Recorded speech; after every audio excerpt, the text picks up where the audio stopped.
है जो भावुक जन भक्त जन भावुकता में गलती ना कर दे और सावधान है। जैसे किसी भक्त ने अभी जब आ रहे थे तो पोस्टर लगवाए हैं,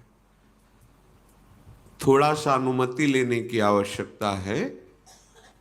हमारे यहाँ कहीं ये पोस्टर ये सब इसके योग्य नहीं है। और दूसरी बात, उसमें राधा नाम लिखा है जो हमारा प्राण है, हमारा जीवन है।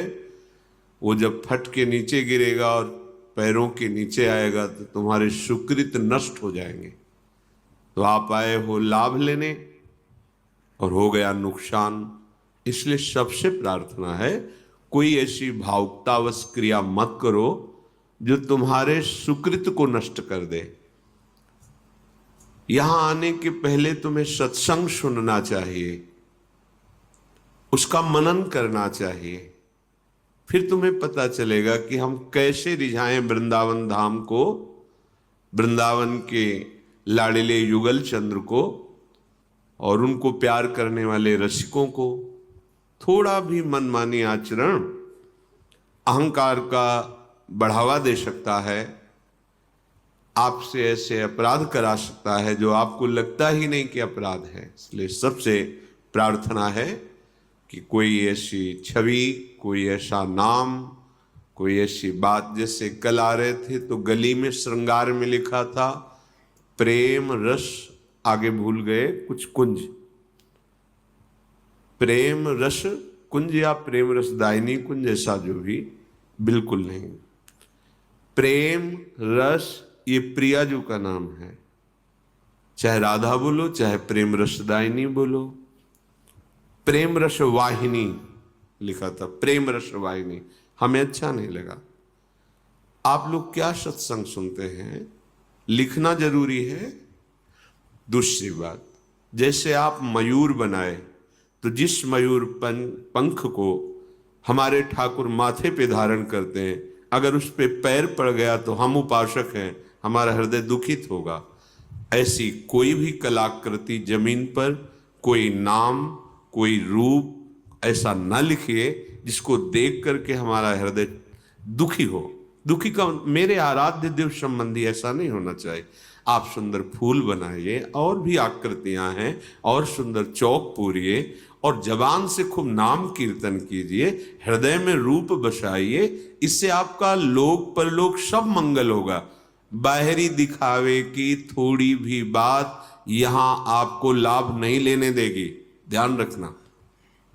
यहां आप लाभ नहीं ले सकते, और जगह आपको हो सकता है कि भाई यहां नहीं मिल सकता। यहां तो शुद्ध भाव को आप समझो। अगर भाव को नहीं समझ पा रहे हो तो चुपचाप बैठे रहो, सुनो, भाव जागृत हो जाएगा। तो यहां भी और गली में भी जो भी जैसी अच्छा है, बंदनी है। इसी बहाने रात भर जग कर आप वो रचना करते हैं चौक आदि की, तो आपको तो लगता है कि ये शरीर पर साथ में प्रिया प्रीतम होते हैं, उन्हीं का सारा ये स्वागत हो रहा है, उन्हीं की महिमा है। पर उनका नाम, उनका रूप, कोई भी ऐसी बात जो आपके आंतरिक भाव का अपहरण कर ले, ऐसी मत चेष्टा कीजिएगा। चलते हैं। श्रीपाद प्रबोधानंद जी महाराज कह रहे हैं कि तुम कितनी बड़ी गलती कर रहे हो। जानन्नप्यमृतं विहाय गरलं भुंजे स्वयं बंधनम, प्यार्तिव्रात निबंधनम दृढ़तरम कुर्वे सदृक् स्वबंधवत। श्री वृंदाटवी मातरे कमिः मज्जीवातुरस्ते स्वयं, यत्त्वं स्नेहमयी विकृष्य जनतां स्वाकं समानेष्यसि। हे भाई, तुम्हें ये समय मिला है अमृत प्राप्ति के लिए, और तुम मूढ़तावश विष पी रहे हो। भाव आंतरिक बड़ी कीमती एक एक श्वास है। जब हम राधा राधा बोलते हैं तो हमारी ये श्वास अमर हो जाती है, और जब हम विषय भोगते हैं, विषय चिंतन करते हैं, विषय वार्ता करते हैं, तब हमारी श्वास मर गई। एक श्वास मरी, दूसरी मरी। विष का काम है मारना। राधा, अब ये त्रिकाल में, त्रिभुवन में कभी भी ये श्वास नष्ट नहीं होगी, ये अमर हो गई श्वास। और इसका जो फल है वो सीधे प्रिया प्रीतम है, महासुख है, महाप्रेम है। हे भाई, जानन नप्यमृतम विहाय गरलम भुंजे, जानबूझकर क्यों विष खा रहे हो? मृत शरीर, मृत्युलोक, मृत भोग, मृत वासना, मृत क्रियाएं, ये सब विष है।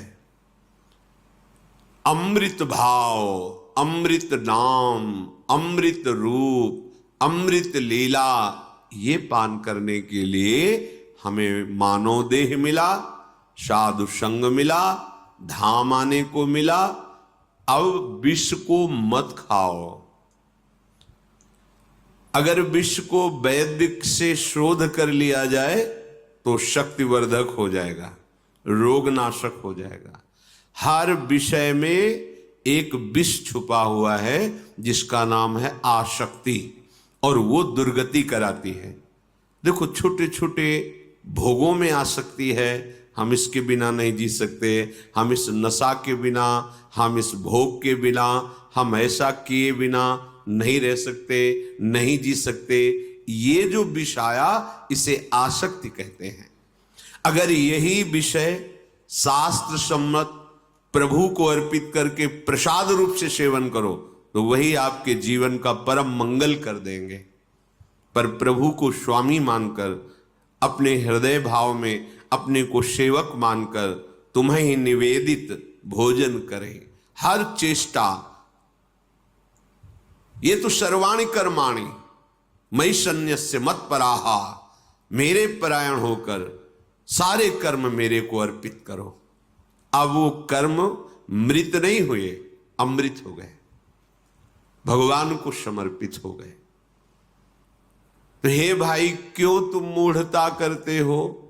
इतना दिव्य मानव देह मिला, इतना बढ़िया आपको अवसर मिला है इस दुख से, माया जाल से मुक्त होने का, तो तुम जानबूझकर विष सेवन क्यों कर रहे हो? अमृत का त्याग क्यों करते हो? अमृत है नामामृत, रूपामृत, लीलामृत, धामामृत, ये अमृत है। इसका पान करो, इसका गान करो, इसका श्रवण करो, मनन करो, जीवन भगवतमय बना लो। स्वयं बंधनम प्यारति व्रात निबंधनम दृढ़तरम कुर्वे सदृक् स्वबंधवत। अरे भाई, तुम्हें दिखाई नहीं दे रहा? तुम्हारा मनुष्य जीवन मिला है मुक्त होने के लिए, और तुम बंधते चले जा रहे हो। हम इनके बिना नहीं जी सकते, हम उस वस्तु के बिना नहीं जी सकते, हम इस क्रिया के बिना नहीं जी सकते। ये क्या कर रहे हो? श्रीपाद कह रहे हैं स्वयं बंधनम, तुम स्वयं अपने को बांधते जा रहे हो। कैसी महामहिमामयी स्थिति होती है भजन से। कोई चाह नहीं, कोई इच्छा नहीं।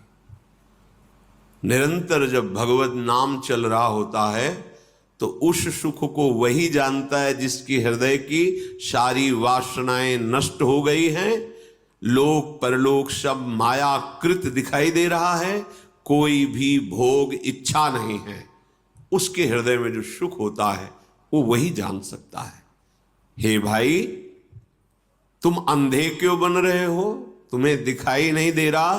तुम जिस मार्ग में जा रहे हो इसका अंत ही नहीं है, क्योंकि ये जादू है, जादू। संसार मार्ग ये मायापति का जादू है।